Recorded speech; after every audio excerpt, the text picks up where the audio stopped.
Kate. Yeah. Parent-teacher night.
Fit right in.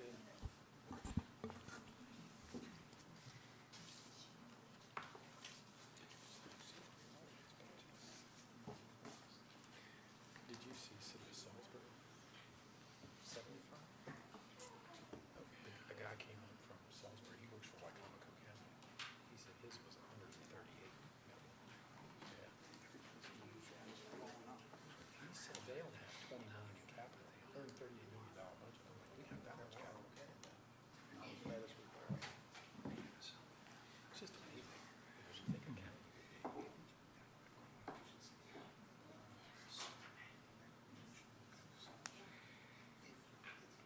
I don't know. It's a good question. I'm waiting to see. Whoops. I'm waiting to see how it unfolds. Drop the hammer. The other county, Talbot County's doing it too. Did you see that? They put a moratorium on all of it, so no sales, no nothing for 9 months. That's the way I interpreted the news story. But Ocean City's, they're in phase 2 of the new ordinance, so. But I mean, you go there, when I go there, there's just quiet. I mean, it's everywhere, you know. They should have sailed, but maybe I'm stupid. Well, you don't need to answer that. Okay. Excuse me.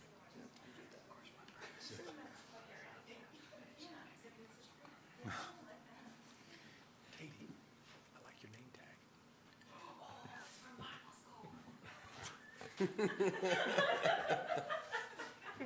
Thanks, Charles. Good looking out. Just a reminder. Troubles close. Call to order the meeting of Mayor and Council. Thank you so much for being here. If you'll rise for the invocation by Councilman McCoy. If you would bow your heads, please. Dear Lord, Continue to bless our city, Lord. Continue to watch over us. Lord, please empower us and provide us your will and your knowledge to make the right decisions here for our community and our constituents. Lord, continue to watch over us, this nation, this world, and keep us safe underneath your cloak. In Jesus' name we pray. Amen. Amen. Please remain standing for the pledge. Pledge allegiance to the flag of the United States of America and to the republic for which it stands, one nation, under God, indivisible, with liberty and justice for all. Be seated.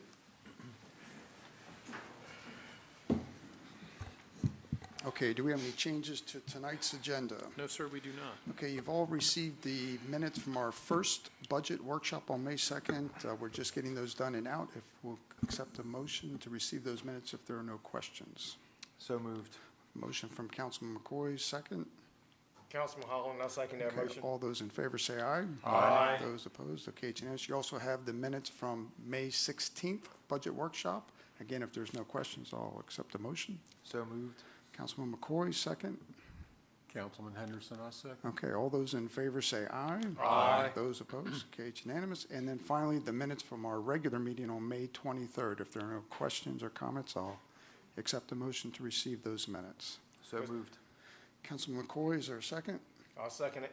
Councilman Holland, second. All those in favor say aye. Aye. Those opposed, okay, it's unanimous. Thank you so much.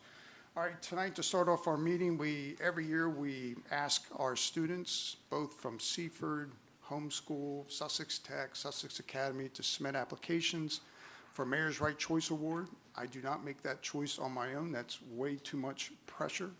And so I send it out to all of council, and they look at it, and I think council would all agree it gets tougher each and every year. The quality of the students coming through the Seaford area are just incredible.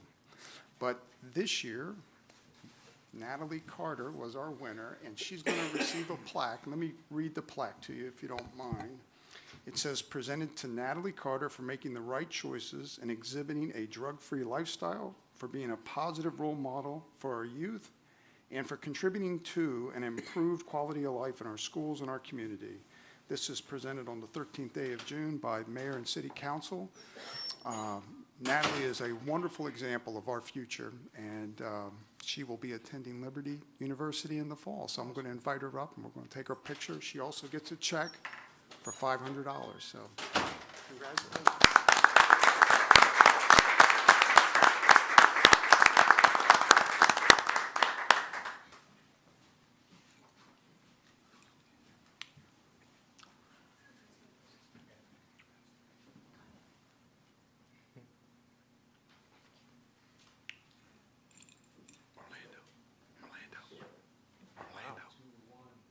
Orlando. Dave wants you to go over there with him.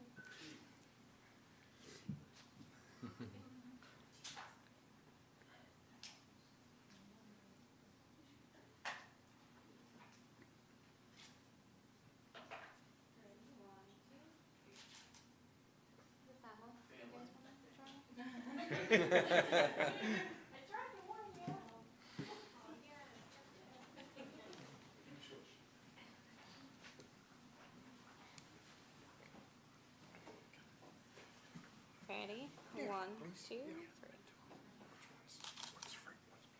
Thank you.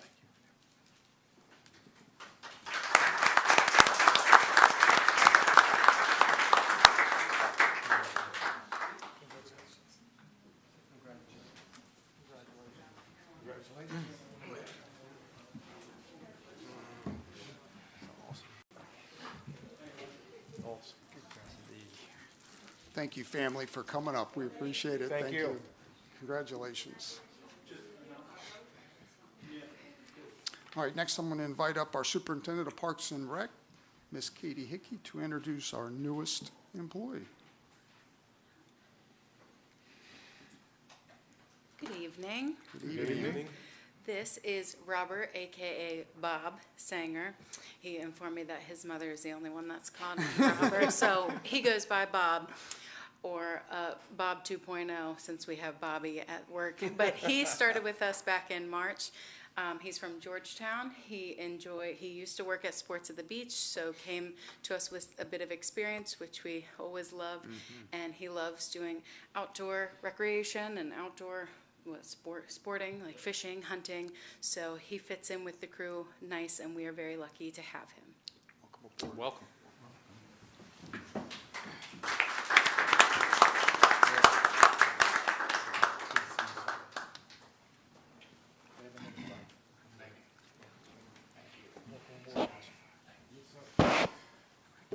Good job. Okay, next we have public comment. Is anyone here tonight for public comment? Yes, Dan Cannon. Mr. Cannon, would you come on up, please?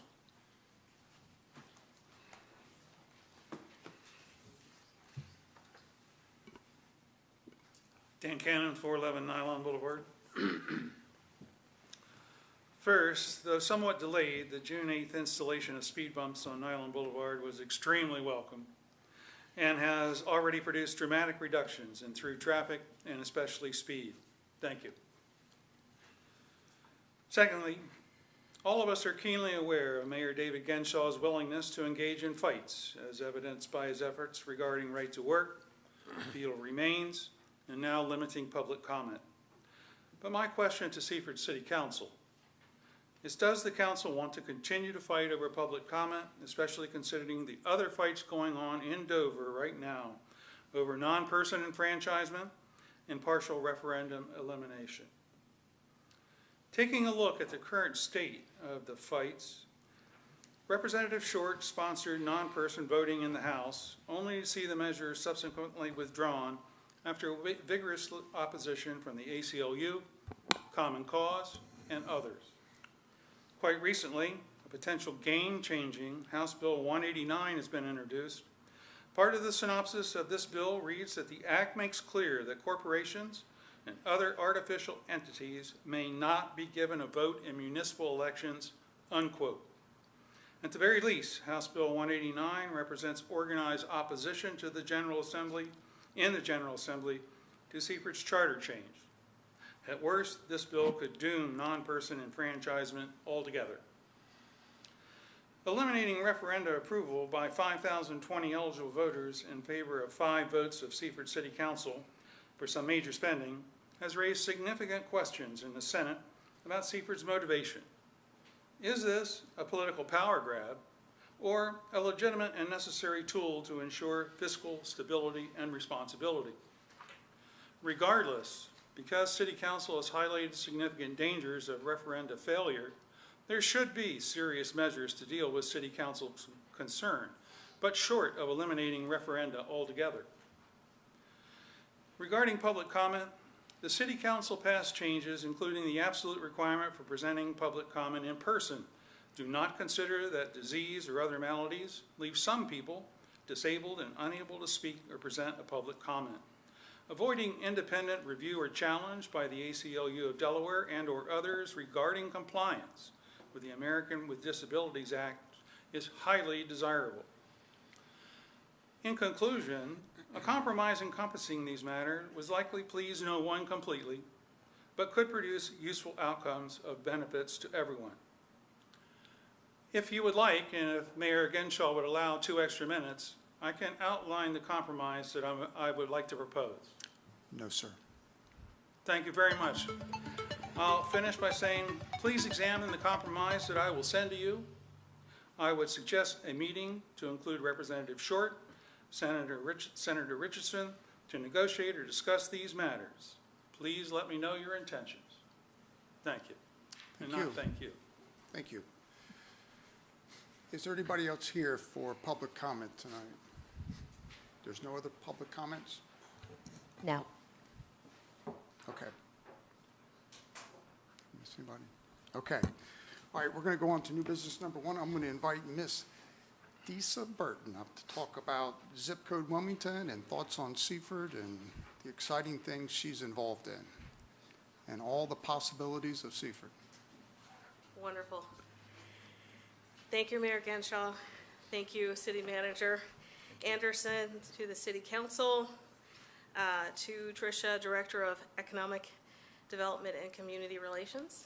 And to all those here, hello and welcome. Thank you so much for having me here. My name is Disa Burton, and I'm the Executive Director of Zip Code Wilmington. Zip Code Wilmington is a nonprofit software coding boot camp located right here in Delaware, and soon to be right here in Seaford. So I wanted to come and present a little bit of information about Zip Code, what it is that we do, the opportunities that we can provide, and what our plans are. That includes expansion beyond Zip Code, so I thought you'd like to know about that as well. Yeah, great. So we're a nationally recognized software coding training program. What we do is, our mission is to provide software training to those individuals, high potential individuals who have the talent, drive, and desire to become software developers and data engineers. Our program is 12 weeks long. We are able to train anyone, even those without coding experience, we're talking about adults, in software development, and get them into really great jobs with huge companies that are located right here in our region. Going to the next slide. But why software development? So a little bit of history about Zip Code. It was founded in 2015 by Ben DuPont, Porter Shutt, and Jim Stewart, 3 businessmen up in Wilmington that have lots of other things to do, but they were concerned about the fact that the tech pipeline in our state was drying up, and that would mean more companies would leave the area as opposed to come to our area.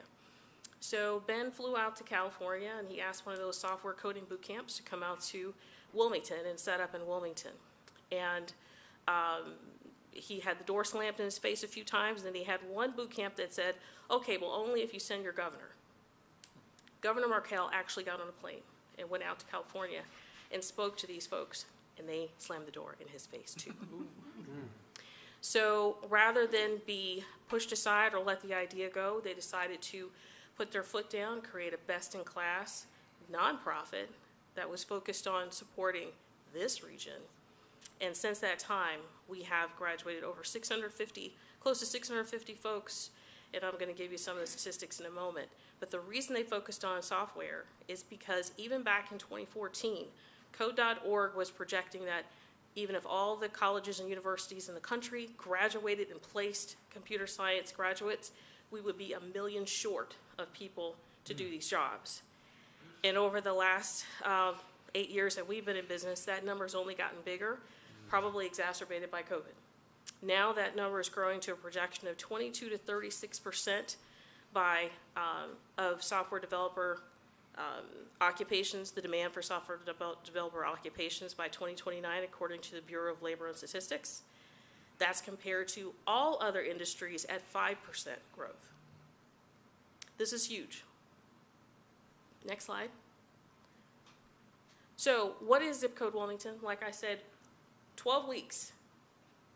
Taking just about anybody, 12 weeks, and make them into a software developer, data engineer, entry-level capabilities.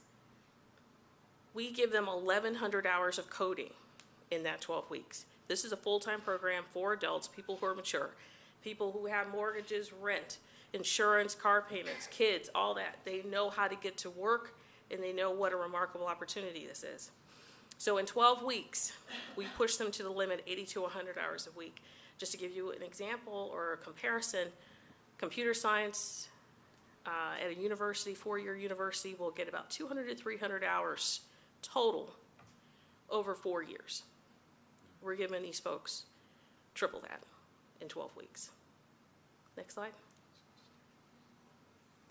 And as I mentioned before, close to 650 graduates and counting.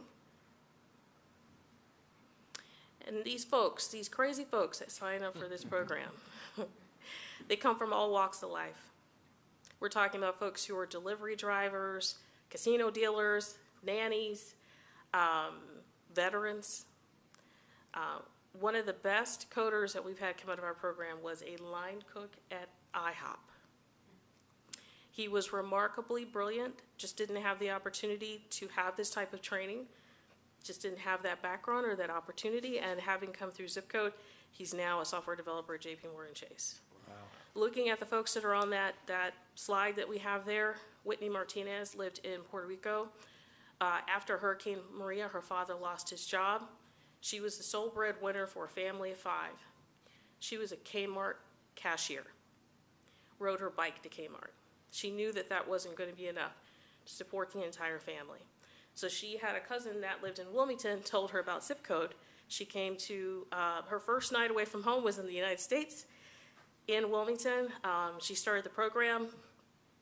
Fast forward, she did really well, got an entry-level job, Bank of America, has since moved to JP Morgan Chase as a senior developer, and is doing extremely well. Mike King was working at Amazon. He was doing package delivery. He came into zip code and he felt very intimidated by all the work. He had never done coding before, but rather than quit, he rallied the troops, got all the folks together in his cohort and said, hey, let's use our strengths to keep each other here and to get through this. They all graduated, and then when he went on to get to do his job interviews, the hiring manager heard about what he had done with his cohort and offered him a job as a scrum master, which is a more senior level position, starting up front. Next slide. So I told you a little bit about our founders and board of directors. I'll skip right through that and continue through that. Our instructors. How are we able to do this? Because we have elite instructors in our program. These are folks that are as passionate and committed to doing this as you'll probably hear in my voice that I am. Chris Younger is our director of education. He was one of the architects of Netscape. He worked with Steve Jobs. He's been in programming for over 30 years with a number of startups. His experience is, second to none of anyone in this region. But, he goes to Matt to make sure that people who don't have opportunities to get into this career have that opportunity. That's the only way we're going to change software in the tech field. Delio Duran is our lead technical instructor. He's an MIT graduate. He's also a Renaissance guy. He was on America's Got Talent, if you saw it the last season. But he's taken his talents in mechanical engineering and is working on, he's been in computer science for over 20 years and is now working on a PhD in data science from MIT. And we can skip through some of these others. Okay. So diversity of the folks that come to zip code, even without any sort of marketing or really a big drive, we are beating the industry. I realize this is apples to oranges because zip code is not a tech producer. We're just a trainer. But we are able to we're able to encourage. A third of our cohorts have been women. It's not uncommon for over half our cohorts to be women, which in an industry that is dominated by men is astounding.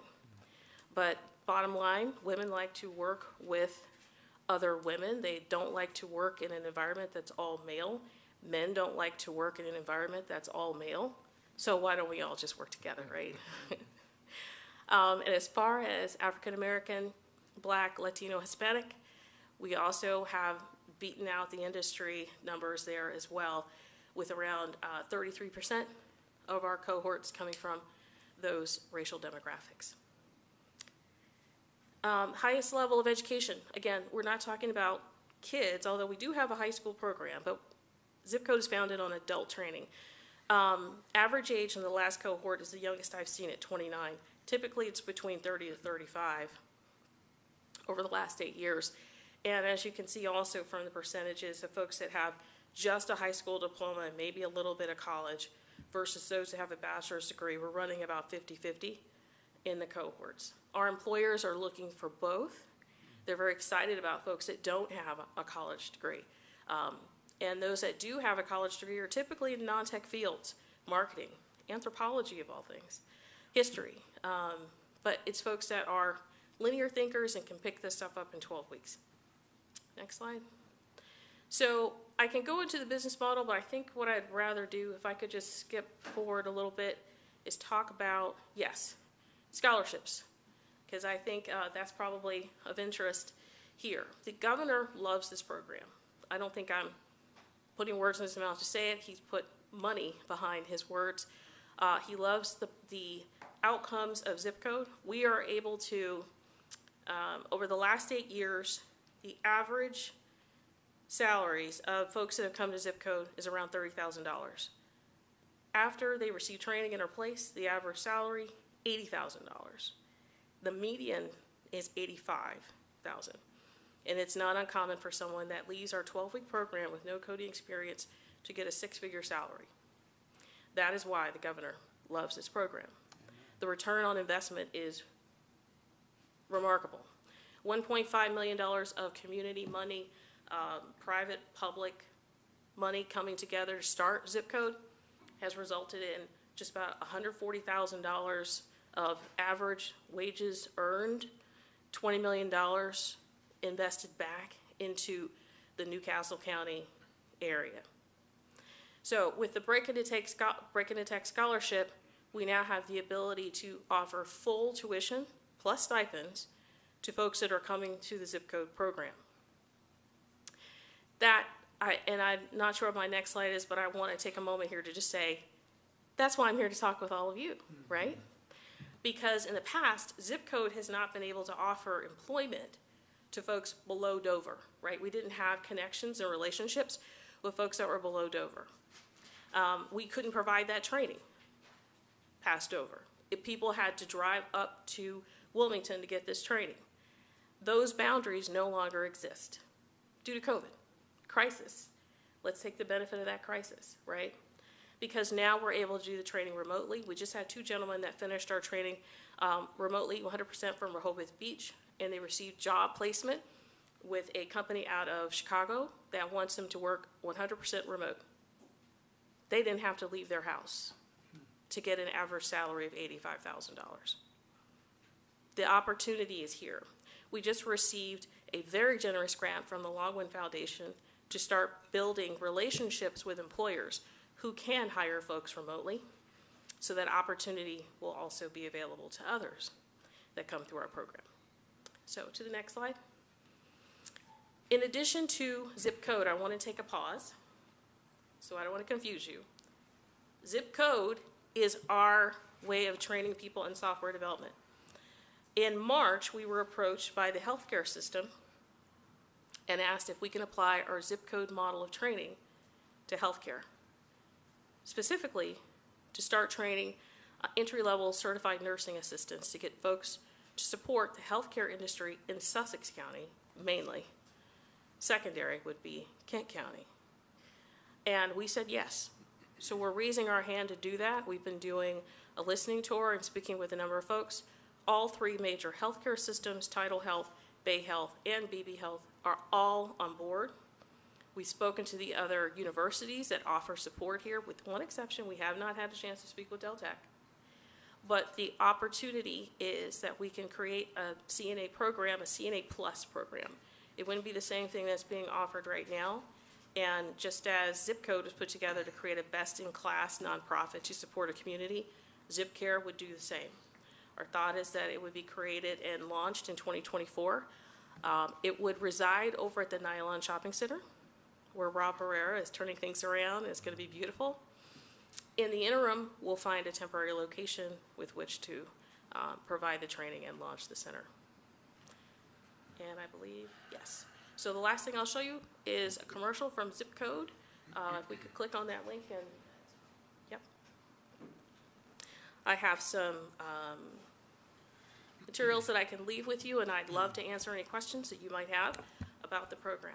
So this, we wanted to bring this to council just to sort of build on the excitement of what's happening at the shopping center, the reinventing, the council's support of trying to create jobs here in Seaford, and redeveloping that site was a key piece to being able to attract good people like Ms. Deasy here to see the opportunity in Seaford and get financial support to come down here and make this happen.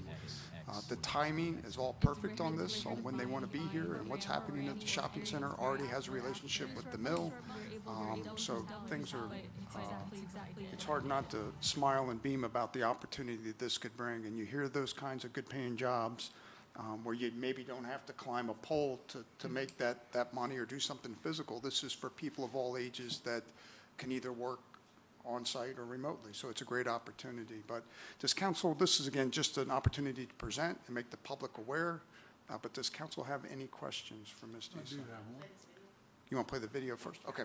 It's real short. Coding is such a great field because there's always new technology coming out. That's exciting. I wanted to change. I wanted to improve my life, and zip code was the perfect tool to do that. I tripled my salary. I constantly was thinking like, hey, if I just do this and I work hard and learn this skill, this company will pay me X for that skill. It's rare to be able to find a program or any experience where after 3 short months, you're able to double your salary, but it's exactly what I did. Okay. And just to give you a little bit of background, the folks that were in that picture, Dave Kelly led a Beatles cover band. He was the guy in the middle that you saw at the end. The other guy was a personal trainer, and Lake was a social worker. How about that? Now they're all software developers. Councilman Yes. Henderson, you had a question? Yes, thank you, Ms. Burton. You mentioned, this is a 3-month commitment, 80-plus hours a week.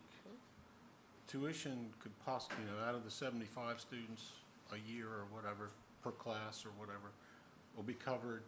Is there any, you mentioned a stipend, but these folks won't have any time to work to earn money, right? So does this stipend cover rent, food? How do they live for the 3 months that they're not working, that they're students? The stipend is $660 every 2 weeks. So that's what we have to offer to students. We don't have much more than that. So if it's decided that additional funds are needed or should be offered to folks, especially folks that come from Sussex County, then that's something we're open to hearing and working with Sussex County and providing to them. Yeah, I think we need to work on finding these folks some resources so that they can make the transition and make the commitment, because it's very difficult unless you have a strong family to lean on to make that kind of commitment. I mean, 100 hours a week is almost all the hours. It Not is. much time. It is. Somehow I think so. when you see somebody that committed to work that hard to make that much of a difference in their family, somehow they're a magnet to get support, want it, yeah. They really are. People want to support that kind of. You want to find ways to help. Ms. Burton, you Yes. mentioned the 12-week time frame. How many classes you go through, like on an annual basis, like a fall, spring kind of thing? How does that operate? We have 3 cohorts a year, February, June, and October. Okay. And you mentioned the healthcare industry. Would it work underneath the same type of diorama, 3 classes, or do you not know how long that would take?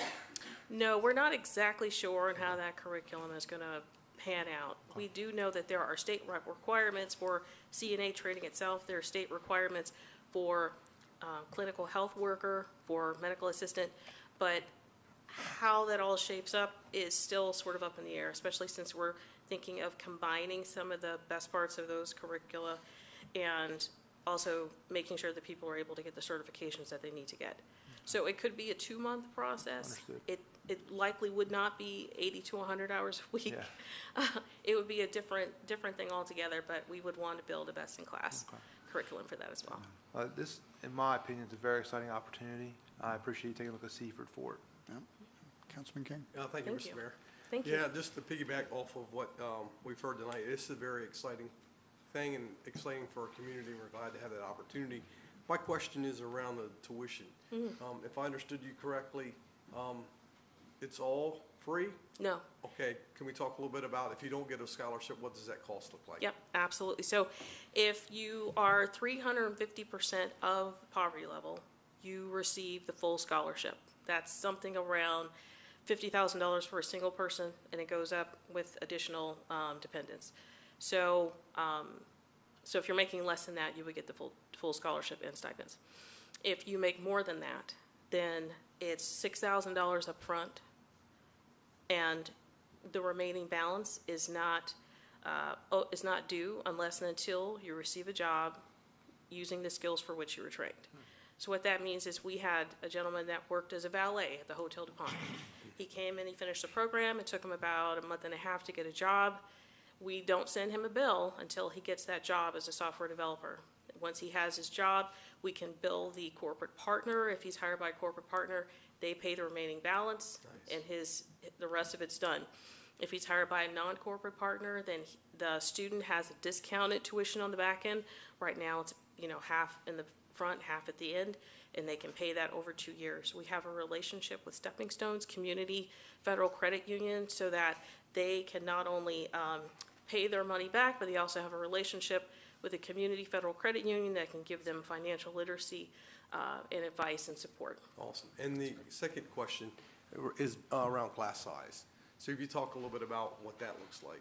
Mm-hmm. So this could blow up, and next thing you know, you've got 1,000 people waiting to get in, right? And so can you talk a little bit about like a halo, or kind of what it caps out at, if there is? Can you talk a little bit about that? Absolutely. So right now, we're averaging about 25 students per cohort.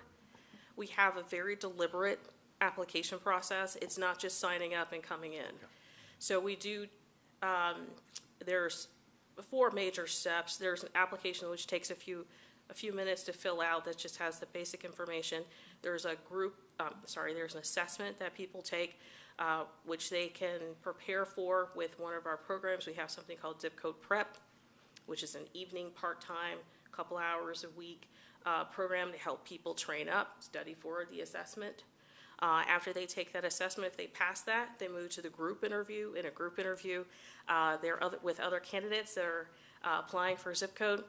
Our director of professional development is an improv leader. He's been with an improv troupe now for over 20 years. So they do a lot of fun exercises to see how they work in a team, because software developers and data engineers, some people might not know, are very much into teamwork. Then they come to a behavioral interview with me, which is so easy. Prior military and a lawyer. Easy interview. And then they go to an interview with our director of education. Wow. So if they get through that process, then we take a look at all the data points and we seat the cohort. So right now we're running around 25. We'd like to run at 50. Okay. But again, the part of what we do is we want to train people to do the jobs. We also want to place people with employers.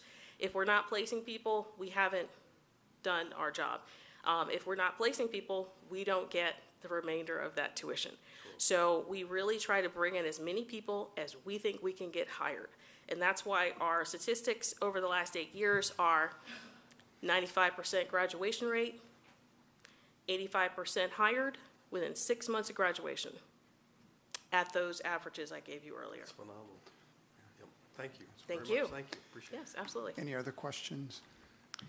Well, our city manager and our director of economic development will do everything possible to help you get set up in Seaford. Certainly this council is going to support you. We're super excited to have you be a part of what's going to happen out there at the shopping center, and we look forward to seeing you here again to update us on all the good things that are coming to Seaford and to Sussex. Absolutely. Thank you so much, Mayor, City Manager, City Council, and everyone else here. Thank you so much. I really appreciate it. Should I leave these materials with you? Please. Awesome. All right, thank you. Thank you. Okay, Awesome. thank you.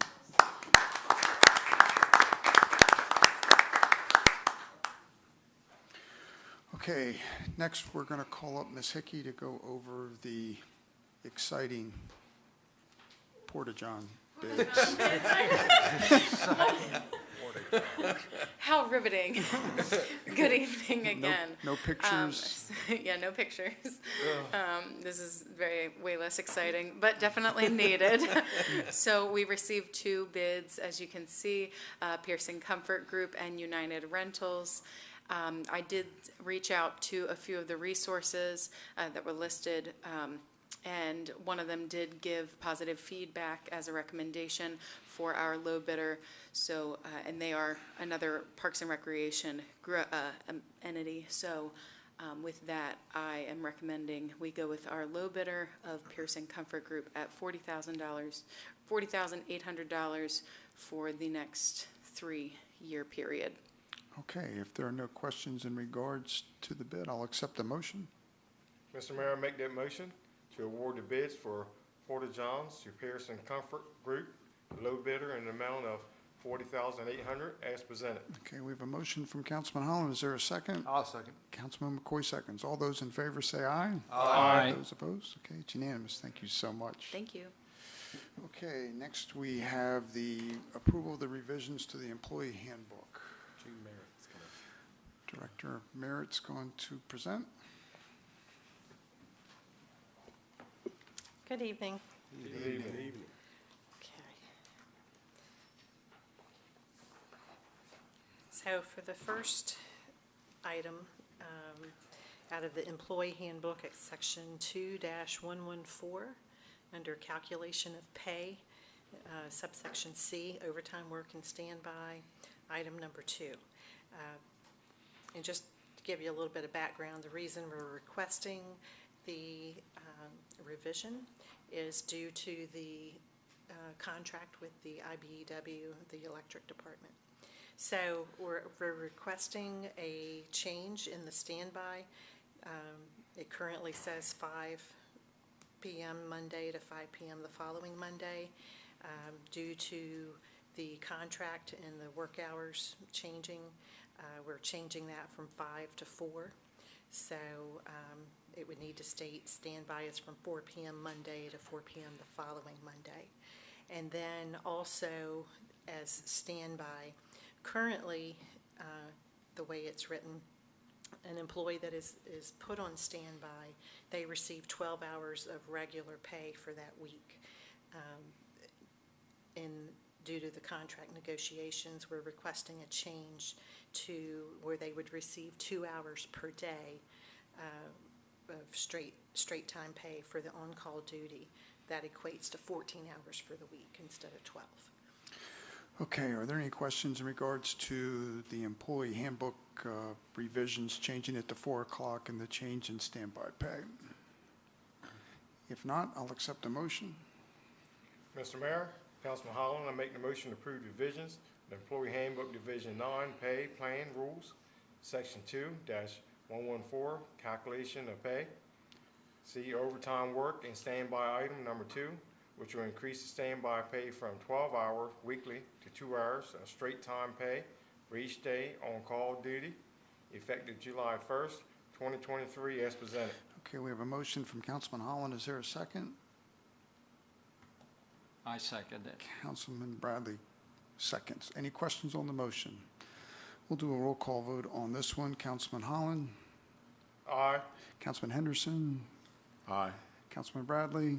Aye. Councilman King? Aye. Councilman McCoy? Aye. Okay, it's unanimous. Okay, you're going to continue on with the second change? All right, so similar, the next item is a change in the pay policy. This was originally adopted back on July 1st, 1982, and that particular policy standardizes the amount of payment and compensation employees receive for standby and those such things. So we're striking, there's language there that says the credit manager will be paid 1 hour of overtime per month to compensate for call out after hours. So that is no longer needed, so we're striking that language. And then the next section is the standby time. And again, we're changing the 5 p.m. Monday to 5 p.m. the following Monday. That needs to be changed to 4 p.m. in both places. And it also is changing the standby time of 12 hours regular pay to 2 hours per day, which would be equivalent of 14 hours. Okay. All right, are there any questions to the revisions to the pay policy? If not, I'll accept a motion. Councilman Holland, Mr. Mayor, I make the motion to approve the revisions of the pay policy that will increase the standby pay from 12 hours weekly to 2 hours of straight time pay for each day on on-call duty effective July 1st, 2023, as presented. Okay, we have a motion from Councilman Holland. Is there a second? Councilman Henderson, aye. Second. Okay, thank you. Any questions on the motion? If not, we'll do a roll call vote again. Councilman Holland? Aye. Councilman Henderson? Aye. Councilman Bradley? Aye. Councilman King? Aye. Councilman McCoy? Aye. Okay, it's unanimous. Thank you. Okay, continue on, June. All right, Next item, this is, again, we're requesting change in the call-out and overtime guidelines, which was initially adopted May 11th, 2016. The change there is the city of Seaford will pay a minimum of 2 hours instead of 1 hour for when an employee is called in by their supervisor or by the dispatch center after normal business hours. And again, the current policy was that a person would receive 1 hour, and that would need to be adjusted to 2 hours. Okay, are there any questions in regards to the revisions to the call-out and overtime guidelines? If not, I'll accept the motion. Councilman Holland, Mr. Mayor, I make the motion to approve the revisions of the call-out and overtime guidelines policy that will increase the pay for employees from a minimum of 1 hour to a minimum of 2 hours when called in to respond after normal business hours, effective July 1st, 2023, as presented. Okay, we have a motion from Councilman Holland. Is there a second? I'll second that motion. Councilman McCoy seconds. Any questions on the motion? If not, we'll do a roll call vote. Councilman Holland? Aye. Councilman McCoy? Aye. Councilman King? Aye. Councilman Bradley? Aye. Councilman Henderson? Aye. Okay, it's unanimous. Thank you. And then we have our last one on the change in work hours. All right, so this is another employee handbook change under Division 7 Personnel Rules, Section 2-73 for the work week. Currently, the work week begins 12:01 a.m. Monday through 12 p.m. Sunday for day workers. Day worker hours are currently 8 a.m. until 5 p.m. Monday through Friday. We're requesting a revision to be 7 a.m. until 4 p.m. And that would be year-round, no longer where we do summer hours or summer and winter hours. So, so then there's the section down below that gets struck for the summer hours because it would just be year-round. Okay. All right, are there any questions in regards to the change in work hours? If not, I'll accept the motion. Councilman Holland, Mr. Mayor, I make the motion to approve the revisions of the Employee Handbook Division 7 Personnel Rules, Sections 2-73, that will revise the work week hours from 8 a.m. until 5 p.m. to 7 a.m. until 4, Monday through Friday, year-round, effective July 1st, 2023, as presented. Okay, we have a motion from Councilman Holland. Is there a second? I second the motion. Councilman Bradley seconds. Are there any questions on the motion? If not, we'll do a roll call vote. Councilman Holland? Aye. Councilman Henderson? Aye. Councilman Bradley? Aye. Councilman King? Aye. Councilman McCoy? Aye. Okay, it's unanimous. Thank you very much. All right, next we have changes to the city pension plan. Okay, so we'd like to present approval for a revision to the city general employee pension plan. Currently, for employees that were hired on or after January 1, 2021, they have a 7% mandatory employee contribution, and we are requesting to change that to 5%, which would be the same as for employees that were hired prior to January 1st, 2021. Okay, are there any questions in regards to the pension plan contribution change? If not, I'll accept the motion. Mr. Mayor, Councilman Holland, I make the motion to approve the revision of the city pension plan to reduce the mandatory employee contribution from 7 to 5% of current base pay effective July 1st, 2023, as presented. Okay, we have a motion. Is there a second? I'll second. Councilman McCoy seconds. Any questions on the motion? If not, we'll do a roll call vote. Councilman Holland? Aye. Councilman McCoy? Aye. Councilman King? Aye. Councilman Bradley? Aye. Councilman Henderson? Aye. Okay, it's unanimous. And then finally, we have the COLA to retirees. So back in February, actually February 14th, 2023, I came to council requesting permission to perform a COLA study for our current retirees and beneficiaries of the City of Seaford General Employee Pension Plan. That was approved. So the actuaries have been working on those calculations. They've provided us information. So if council will approve this COLA adjustment as of July 1, 2023, it results in an approximate increase in annual benefits for the retirees of about $32,000. It increases our actuarial accrued liability to $295,100. And the additional actuarially determined contribution is an approximate $30,300. So those are the impacts to the plan. This COLA, we have not done one for the retirees since March of 2007. So it's been quite some time since they've received any kind of increase. So your approval would certainly help them to counteract any effects of inflation. Okay, are there any questions to the COLA for retirees on their pension plan? If not, I'll accept a motion. Mr. Mayor, Councilman Holland, make the motion to approve the cost of living adjustment for retirees in the city of Seaford General Employee Pension Plan effective July 1st, 2023, as presented. Okay, we have a motion from Councilman Holland. Is there a second? Councilman Henderson, I second. Okay, thank you. Are there any questions on the motion? If not, we'll do a roll call vote. Councilman Holland? Aye. Councilman Henderson? Aye. Councilman Bradley? Aye. Councilman King? Aye. Councilman McCoy? Aye. Okay, it's unanimous. Thank you very much. Thank you. I do want to let you know those two items that affect the pension plan, you will see a plan amendment come back to you once the actuaries have that prepared. Yeah. Okay. All right.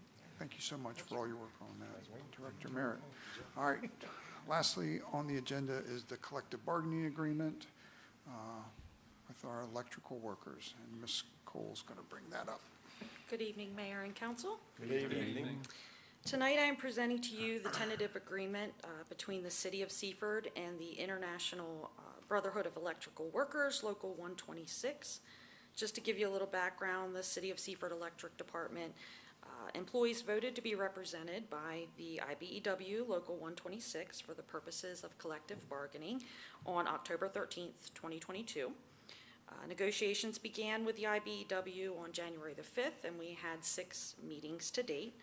The City of Seaford bargaining team and IBEW reached a tentative agreement in the 5-10 meeting, and the electric union members voted to ratify the tentative agreement on May 23rd. Some basic tenets of the agreement, I'm just going to kind of hit the high notes, and I apologize, some of this may sound repetitive because it does link to the policy changes that you've just heard. The pay plan changed from the mid-max system that we currently use for all non-union general employees to a flat rate pay plan that lists pay by job classification for fiscal year 23. So it goes from ground person up to the electrical technical coordinator, and it goes from 2433 to 4425. You have the whole scale in your packet. There's also a base wage adjustment in year 2 of 4% and a base wage adjustment in year 3 of 4.5%. Article 10 involves the grievance procedure. Their grievance procedure is much like the one that we have for the police department and the one that's in our handbook up to the 3rd step, because at the 3rd step, if it is reviewed by you and the union is not satisfied with the decision of council, they then have, they then may refer the matter to arbitration with the PERB, as laid out in step 4 of that article. Article 12, holidays remain the same as general non-union employees, and that's as outlined in the employee handbook. Article 13, safety and health, there were some changes there. They changed uniforms to a high quality, high visibility FR rated uniform. The city shall also require that driver vehicle inspection reports are utilized and that employees are assigned to perform walk-around inspections. And then there's also a labor management safety subcommittee which will be established within 30 days of the ratification of the contract. Specifically, this subcommittee will be empowered to raise any new or existing issues regarding safety concerns within the electric department.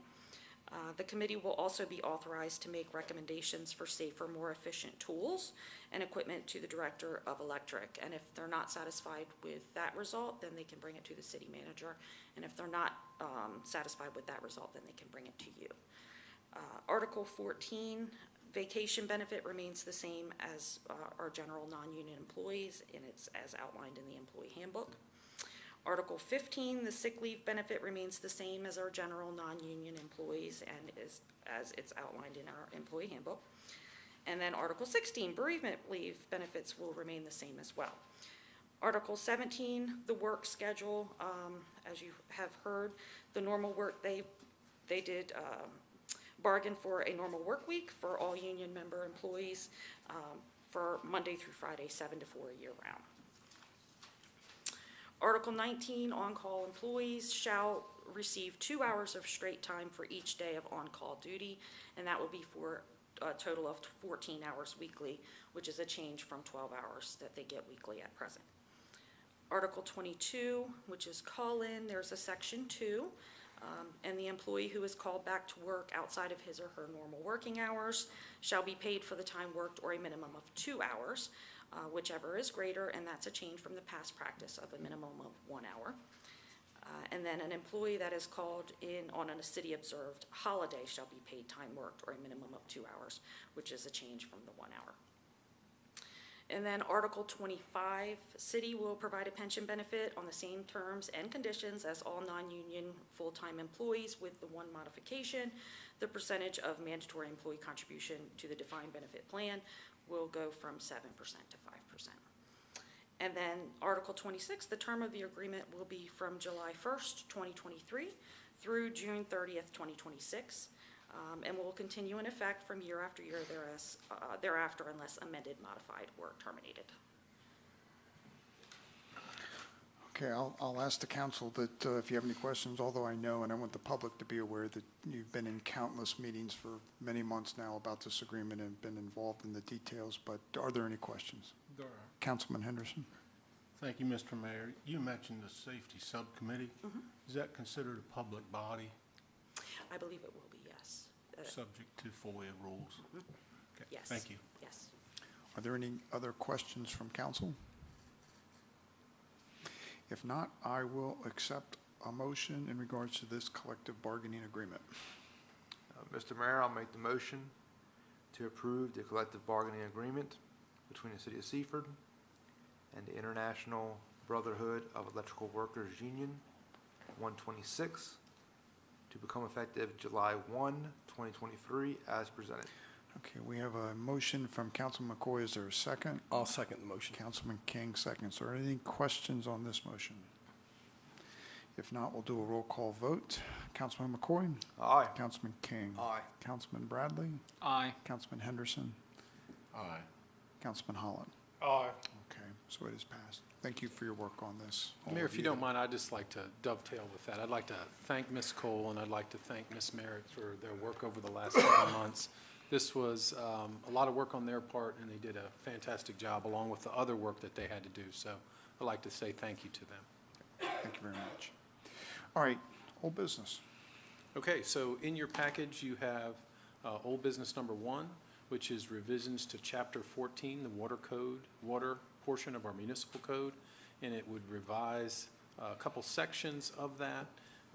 This is the second reading, and the basis of this is to reduce the EDU value or equivalent dwelling unit amount that we use in our calculations and our billing down from 300 gallons a day to 250 gallons a day. So this is the second reading. If council chooses to adopt this tonight, then we would advertise this, and this change would become effective 30 days after adoption. Certainly, I can answer any questions council might have. Okay, are there any questions in regards to these revisions to Chapter 14? Okay, if not, I'll accept a motion. All right, Mr. Mayor, Councilman King, I'll make a motion to approve the revisions to Chapter 14, Water of the Municipal Code that would revise Section 14.4.3, derivation of water user charge system to reduce the equivalent dwelling unit values from the current 300 gallons per day to 250 as presented. Okay, we have a motion. Is there a second? I'll second the motion. Councilman McCoy seconds. Any question on that motion? If not, we'll do a roll call vote. Councilman King? Aye. Councilman McCoy? Aye. Councilman Holland? Aye. Councilman Henderson? Aye. Councilman Bradley? Aye. Okay, that's unanimous. And next we have the revisions to Chapter 11. Okay, old business number 2 is revisions to Chapter 11, which covers sewers in our municipal code. It is essentially exactly the same thing. This tracks with the water. We everywhere 300 gallons a day for an EDU was referenced. We've replaced that and revised that with 250 gallons per day. Okay, are there any questions in regards to this change to Chapter 11?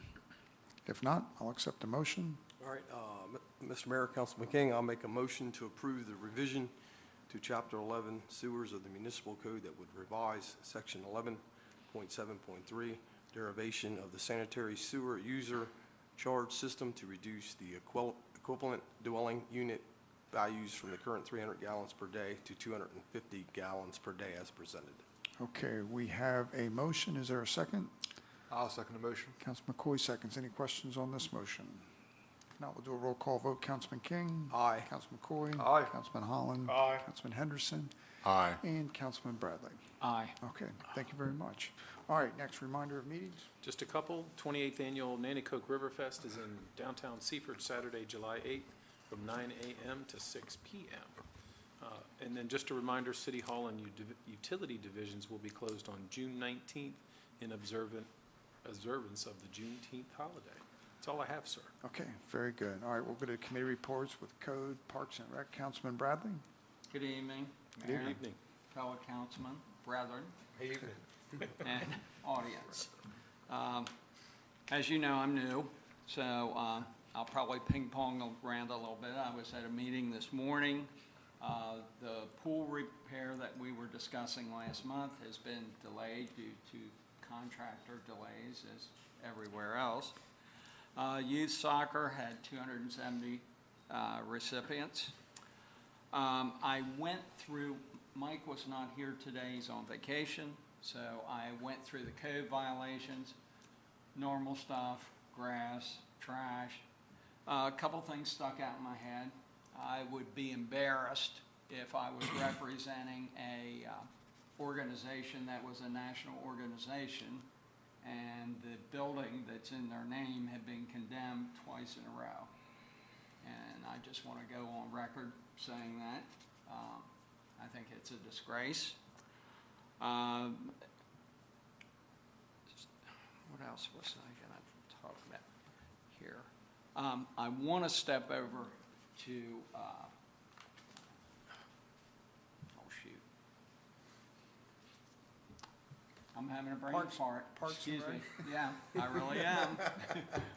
We've got the Jay's Nest across town, which is, anybody that's not familiar with it, it was a park that was started several years ago.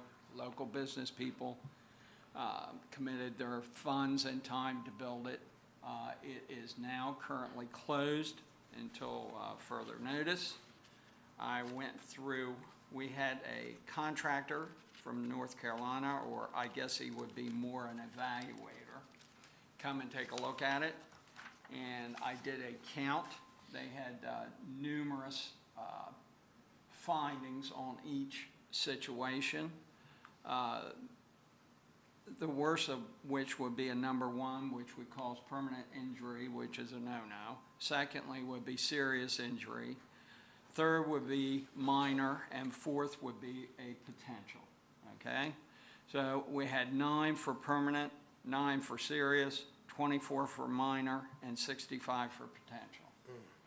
So this being said, we've got a real issue here. There are several pictures of what they've been doing so far to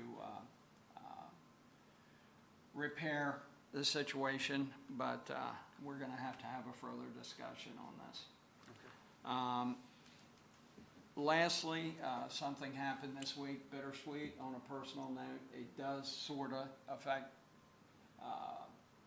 recreation, and the Masonic Lodge, which has been in Seaford for over 100 years, had their final meeting Thursday night. I did not attend. It was bittersweet. I'm sorry it happened. We're going to end up meeting. I'm a member. I've been a member for almost 40 years.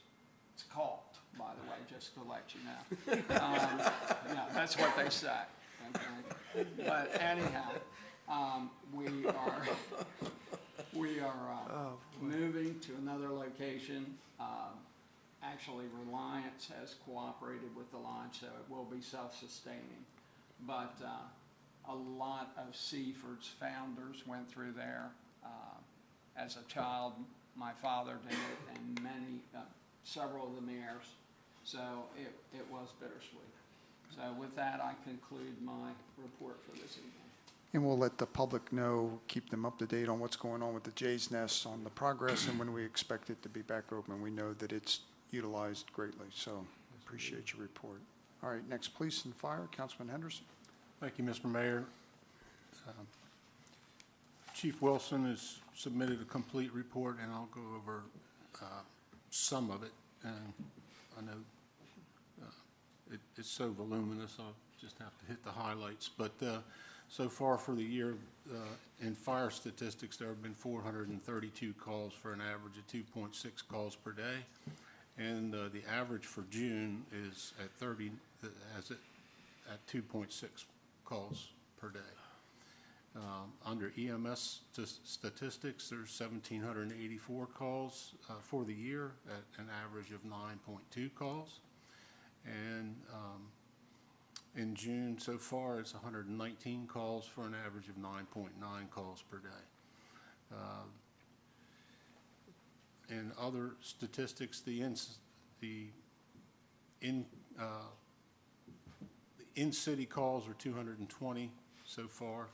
The EMS calls are 864. The out-of-city calls are 139 for fire and 506 for the year. And assists for fire are 46 and EMS is 61. So that gives you a feeling for how the in-city and out-of-city calls are distributed. Chief Wilson has supplied some information on hours in service and miles traveled. Under significant incidents, on the 30th of May, there was a working structure fire on 210 North Front Street. There was on 6-1, there was an out-of-city call on Coverdale Road for a working structure fire. They did some assists for motor vehicle entrapment on the 5th of June. June 7th, there was an assist on a residential fire on Laws Street in Bridgeville. And on June 8th, there was an assist for Bridgeville on Main Street for an apartment fire. Under apparatus, B87, the ambulance is out for maintenance, and all the failure points on our aerial have been repaired, and they're all complete, and we're waiting on the inspection company to return for recertification. There's a chart for fuel usage there. There was 1,108 gallons used over the period, and it gives you information on costs and the number of times the equipment went to the dispensary. The last training was on June 7th at Station 87, along with Station 71, and it was regarding engine company operations. The next training is on June 21st, and it'll be part 2 of engine company operations, and that will be held at the industrial park. There's a chart here showing training hours, training class count, so it gives you some idea of the amount of time that the officers, the firefighters and the EMS staff are spending in training. And under news and events, there's a couple of significant things that I'll let you read there, but the most significant for me is that on June 5th, honorary member and past Mayor Ed Butler. The several city trucks and several police vehicles and especially fire equipment did a drive-by in honor of former Mayor Ed Butler. And it was quite a sight to see with a not so small parade. And it's my hope that he got to take it all in. So I'll move on to Seaford Police. We have a full report here by Chief Kraft with the columns showing total column showing activity from 2019 to year-to-date 2023. Under all crimes, there was 307 in the period, 24 felonies, 53 misdemeanors, 14 violations, 1 civil, and 215 other contacts, for an 85% clearance rate, which is above average. And you'll see the crime chart showing the most active days, which is Friday, and the most active times of day, which oddly enough is midday.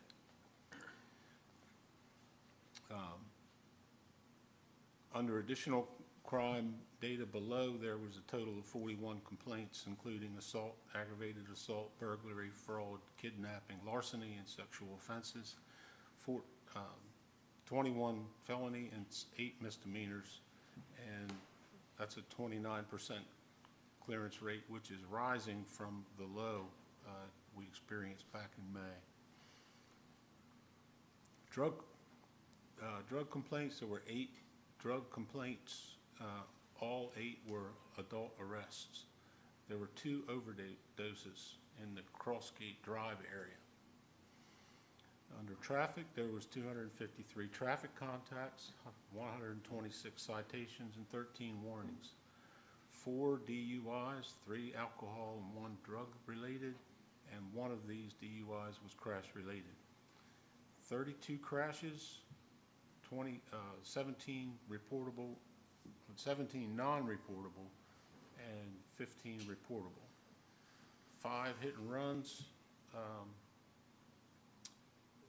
several on private property in parking lots, but 2 of them were on public streets, Sussex and Stein and Arch.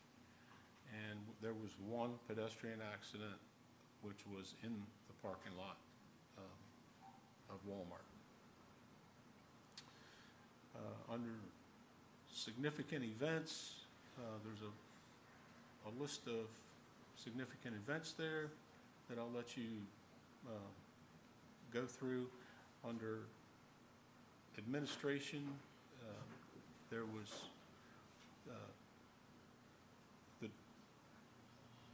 a meeting. The chief attended many directors' meetings, staff meetings, liaison, and council meetings, and the chief also attended a McLaughlin Policy Board meeting. And we have a photo, if you would bring that up.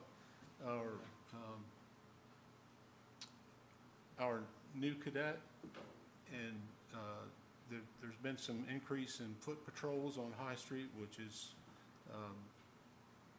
being patrolled by our new cadet, and these also been bicycle trained, so they've been doing some bicycling around town, increasing their exposure. So if you see them on foot or on a bike, give them a wave, give them some support there. So there's a number of other training activities that are going on. The Detective Mills co-instructed the Child Protective Safety Technician course, so he's now a trainer. So there's a tabletop exercise that was an after-school event at the Montessori School. Patrolman Melvin conducted. Motorcycle Instructor School was attended by Lieutenant Miller and Master Corporal Bradley. And Building Safer Schools was attended by the chief. And the U.S. Deputy Attorney on the 7th of June conducted a legal update training during the Seaford PD station meeting. So it was good to have him down from Wilmington, have him at the station. So the last thing, you'll see a distribution of all the criminal arrests over the past year and along with other previous years. And that concludes my report. Thank you. The fence is up at the station. Looks very nice. That is one thing I neglected to say. It's the gate and the electronics were not installed. The slats have been installed. There's also, the contractor was kind enough to make some repairs to the existing fence free of charge. So kudos to our contractor for doing that. I understand the repairs were minor, but anything you get in support of the cause is much appreciated. Yep, very good. All right, next we have Administration IT, Councilman Holland. Thank you, Mr. Mayor.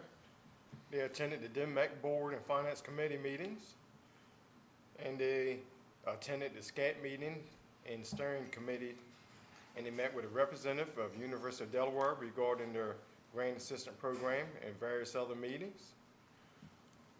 And they finalized negotiations, are in finalizing negotiations with the electrical department and IBEW, along with the police department and Teamsters. And all the work is routine. That concludes my report, Mr. Mayor. All right, thank you very much. Next, Electric, Councilman McCoy. Thank you, Mr. Mayor. Had a few highlights here since the last report. The crew have changed 2 poles on Wolford Street with Daniela for Verizon.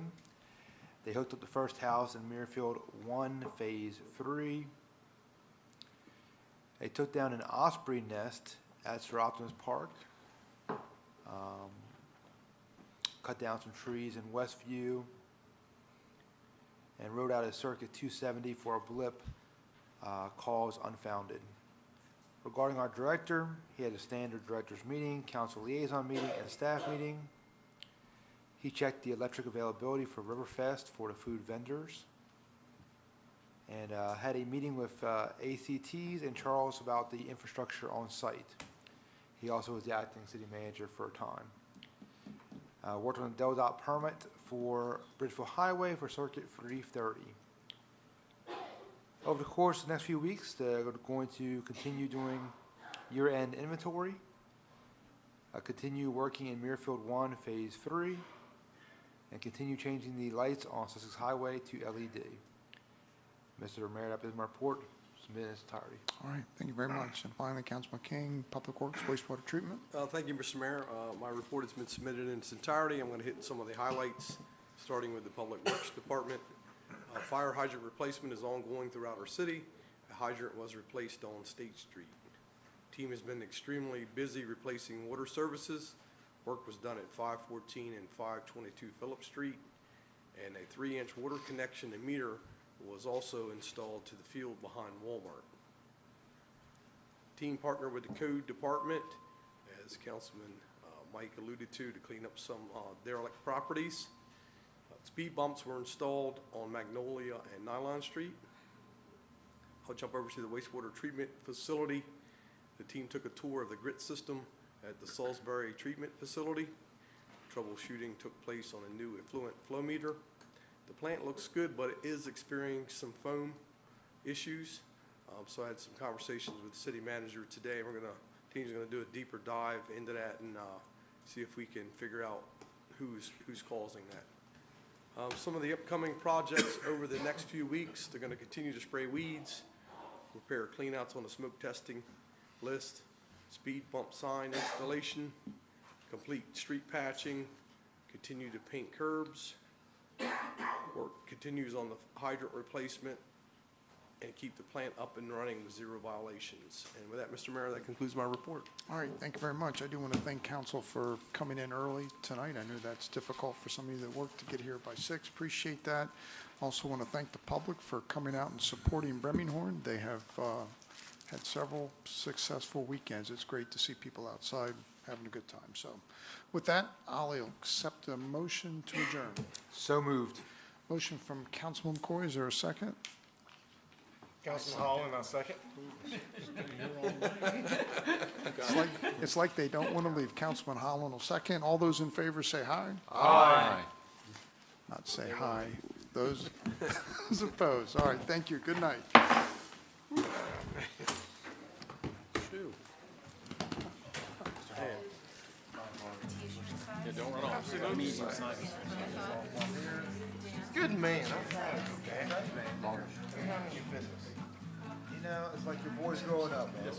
Thank you. Thank you very much.